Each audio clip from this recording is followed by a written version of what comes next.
What is up, guys? It is Quinn here, back with another draft strategy video. A few days ago, I talked about the best draft strategy, picking from the 1 through 4 spots. Today, I'll be going through pick 5 through 8. So this is the spot where you're picking in the middle of basically every single round. If it's a 12-team league, this is basically dead center. A lot of people like picking from this spot because they think you can get value in every single round. If you're picking closer to the turn, you may have to go back-to-back picks, close to back-to-back picks. Maybe you're not taking advantage of, players falling in the rankings, falling in ADP if you're having to pick them back to back. So potentially a lot of people do like picking from this middle spot.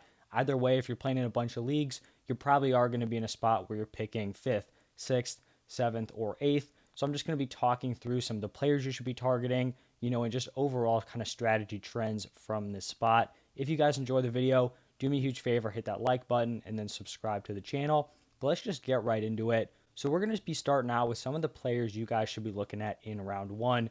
So I'm using 4 for 4 ADP to kind of get these like player ranges. It's basically like, cumulative ADP. So you're just taking a bunch of ADPs from Yahoo, Underdog, ESPN, Sleeper, just a bunch of different platforms, putting it together to make like a general consensus ADP. I think I said cumulative instead of consensus. Just one big ADP. Nothing's going to be perfect. Some players are playing in casual leagues. Others are playing in more serious competitive ones. It's just a nice kind of balance here. But looking at the round 1 options, this is assuming that your top 3 is normally going to be Jonathan Taylor, Christian McCaffrey, and Cooper Kupp. Some combination of those players in the top 3. And then, maybe one of those guys falls to the 104. But I feel like it's very unlikely you're getting any of those 3 players starting at pick 5. So the players who could be on the board here, we're looking at players like Austin Eckler, Justin Jefferson, Derrick Henry, Jamar Chase, Dalvin Cook, Najee Harris, Devontae Adams. I also think you could throw Stephon Diggs in there. But talking about targets here, I think Austin Eckler is fine in this 5 to 8 range. If you guys watched my 1 through 4 video, I have a clear top 4. That top 4 is Christian McCaffrey, Jonathan Taylor, Cooper Kupp, and then Justin Jefferson. So if you're getting Justin Jefferson anywhere outside of that top 4, I think you're getting a crazy value on him. I think it's reasonable for him to fall to pick 5. Potentially pick 6 in, more casual leagues.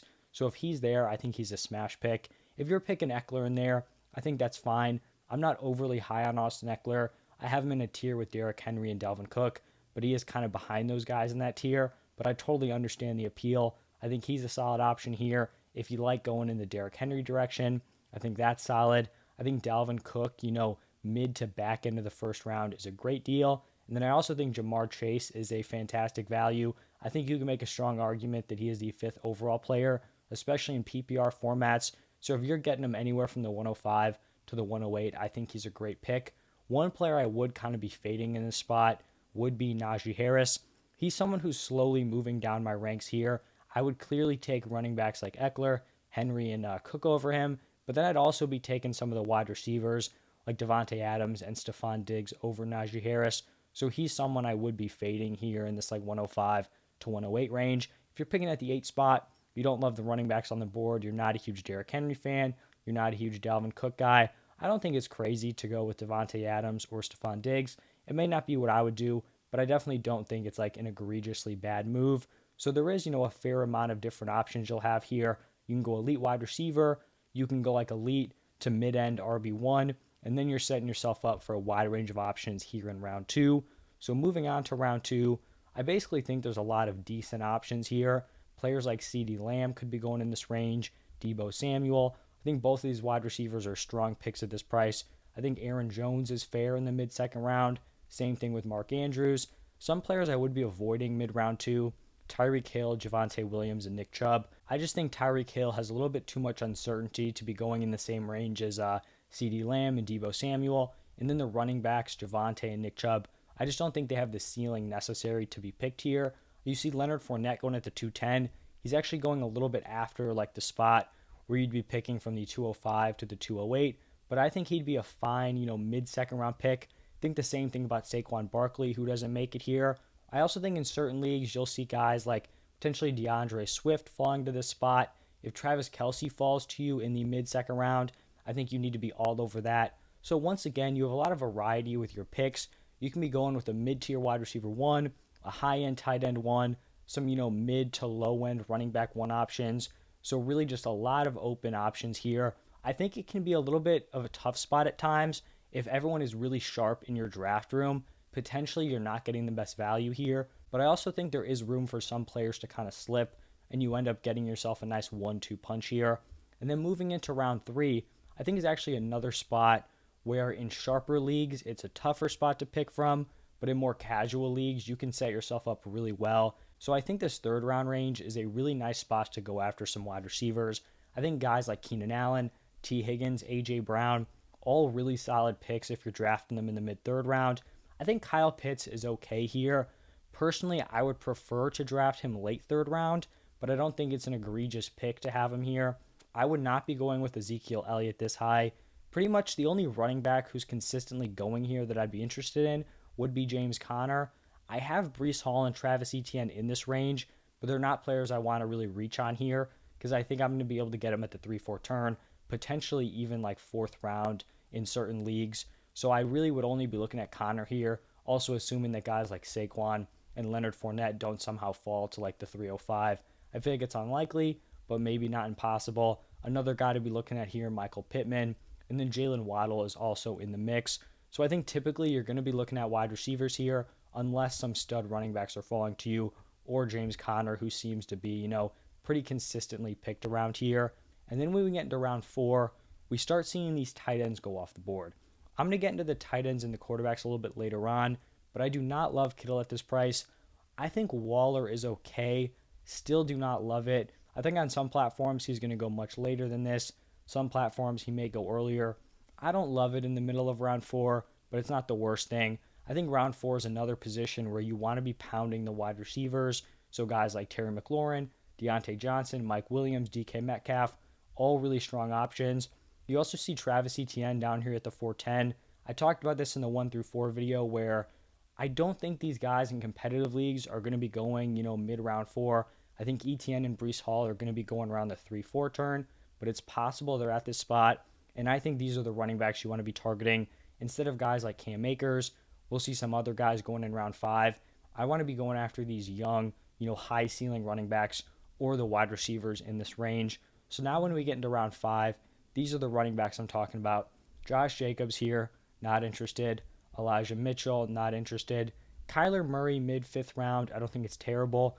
I would rather wait to mid-6th round to get a quarterback.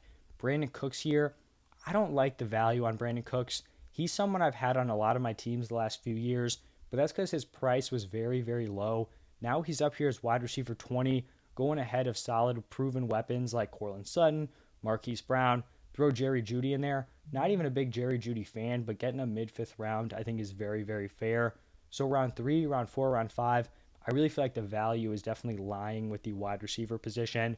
So also something to keep in mind for rounds 1 and 2, where maybe you want to go running back there, get your Derrick Henry, get your Dalvin Cook. Maybe round 2 you're going Aaron Jones, Saquon, Fournette, and then you really can pound that wide receiver position the next few rounds, fill up your wide receiver spots, your flexes. But now I'm going to talk about some quarterback prices. So this is basically like where I'd feel comfortable drafting these guys. Quarterback ADP is all over the place. Some leagues are going to go super early. Some leagues are going to go super late. So it's tough to really kind of pin these guys like, oh, this guy's going mid-3rd round, mid-4th round. So just kind of going through a general range of where I'd be looking to draft these guys. For me, I understand if I'm picking Josh Allen at the 4 or 5 turn, I'm likely not going to have a ton of shares of him. I'm fine with that. Guys like Lamar Jackson, Kyler Murray, Justin Herbert, I'm looking at these players in the 5th/6th round. I prefer to get them in round 6, but if you're drafting them round 5, I don't think it's terrible. Patrick Mahomes, Jalen Hurts, looking at these guys in the 6th round. I understand with Mahomes here, I'm not going to have many shares of him. That is fine. I like Jalen Hurts here in round 6. Then Trey Lance is someone who is kind of going to be going all over the board. I have him as a round 7, round 8 pick. I think in some leagues, he's going to be like the QB 13, QB 14 off the board, going as someone's second quarterback. In other leagues, I think he's going to be like the 7th guy off the board. So you kind of just have to know your league. He may be a guy where you can wait on him, get him in the 9th, 10th round, and you have insane value. If you know you're going to have to reach on him, not even reaching, picking him at what I think is an appropriate value, you kind of just have to understand your league. And then guys like Joe Burrow, Russell Wilson, Tom Brady, I'm looking at those players in the 8th round. I'm not someone who's going to let the players around me dictate how I draft my quarterbacks. These are the prices I have for these guys. Obviously, if everyone's just totally fading the position, I'm not going to reach on a guy if I see they're going later. But if everyone starts drafting Josh Allen 2nd round, Lamar, Kyler 4th round, Herbert in the 3rd round, I'm not going to panic and draft Jalen Hurts in the 5th round because I believe there are at least 12 very, very solid fantasy quarterbacks. So I'll just let everyone else reach on quarterback. I'll grab the value everywhere else, and then I'll snag a Trey Lance later on. I'll snag a Matthew Stafford, maybe a Dak Prescott, a Russ, a Brady, someone like that later on, whoever gets kind of left out. So that's how I'd approach the quarterback position.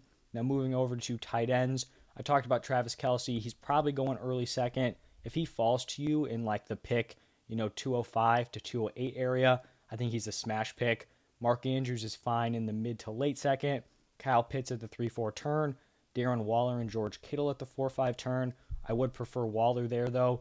Dalton Schultz is someone who is an interesting option because I think he's clearly behind Waller and Kittle, but also clearly ahead of the Hawkinson, Knox, Goddard tier. He's someone I'd be looking at late 7th round, maybe early 8th round.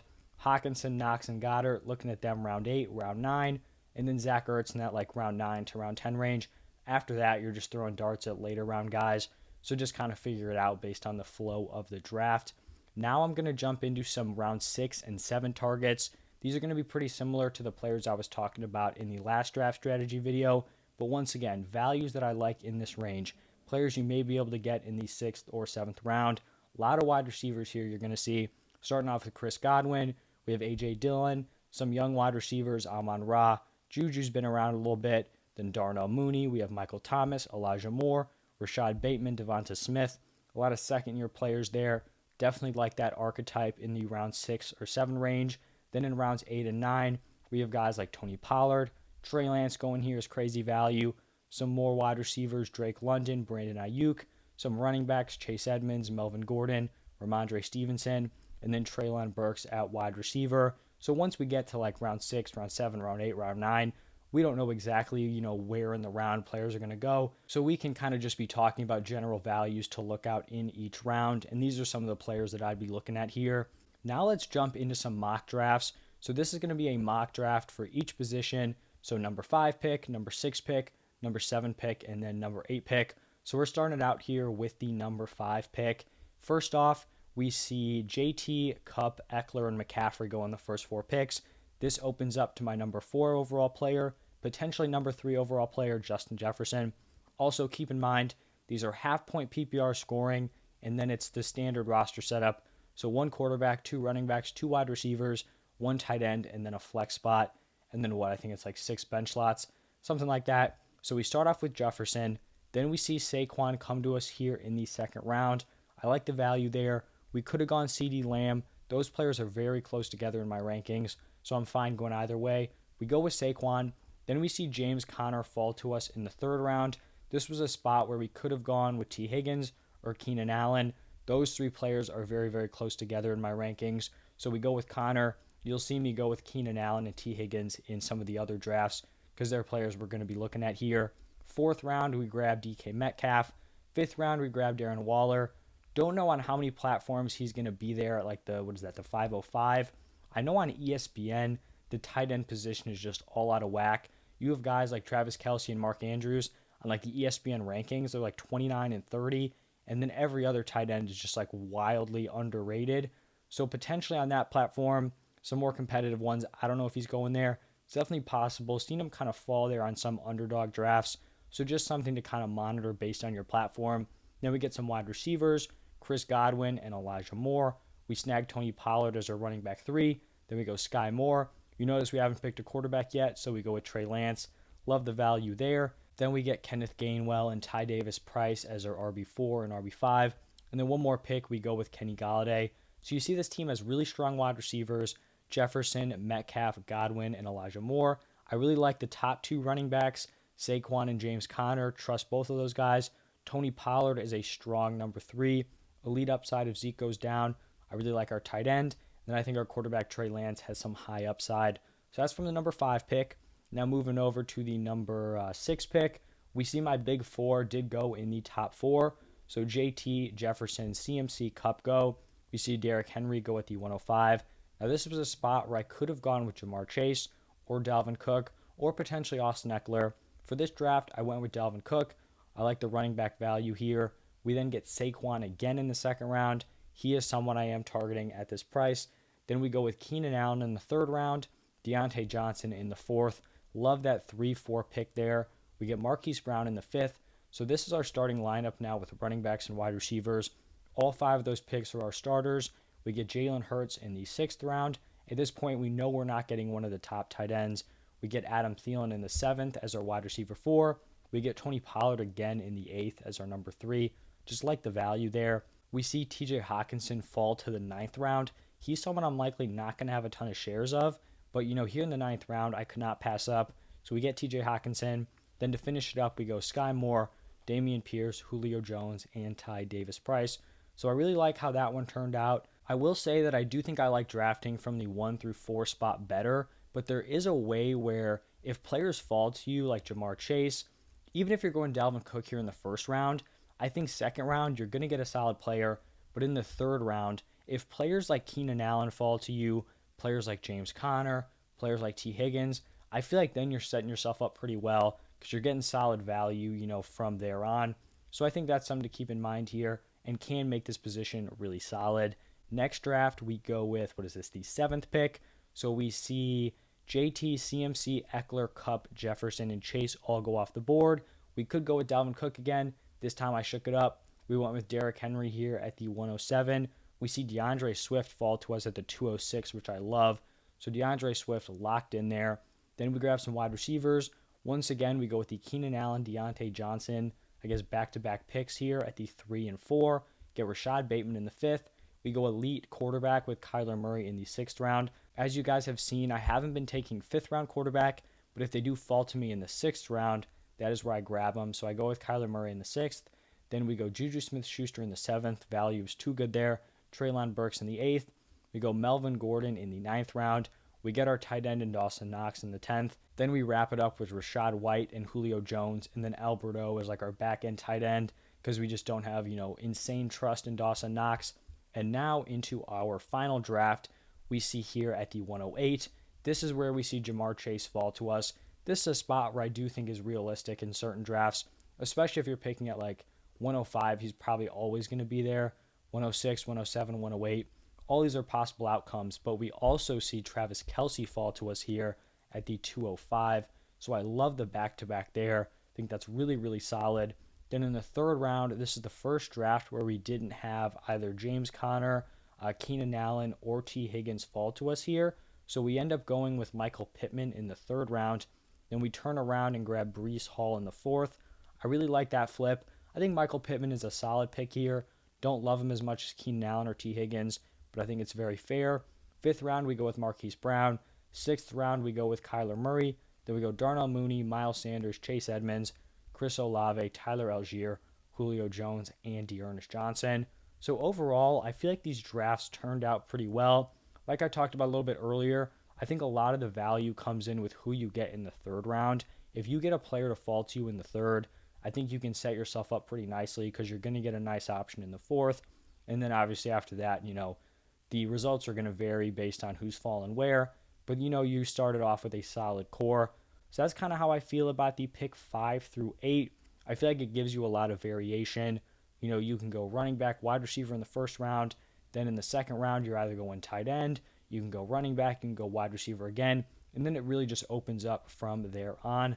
So that's going to wrap it up for this one. I'll have one more draft strategy video going through picks 9 through 12. So if you like this one, I have another one coming out soon. I'll also continue to go through my positional sleepers. So I talked about some running back sleepers yesterday. Be going through some wide receivers tomorrow. And then we'll do quarterbacks and tight ends also. If you guys enjoyed, hit the like button, subscribe to the channel. As always, thank you for stopping by, and I'll see you guys in the next one.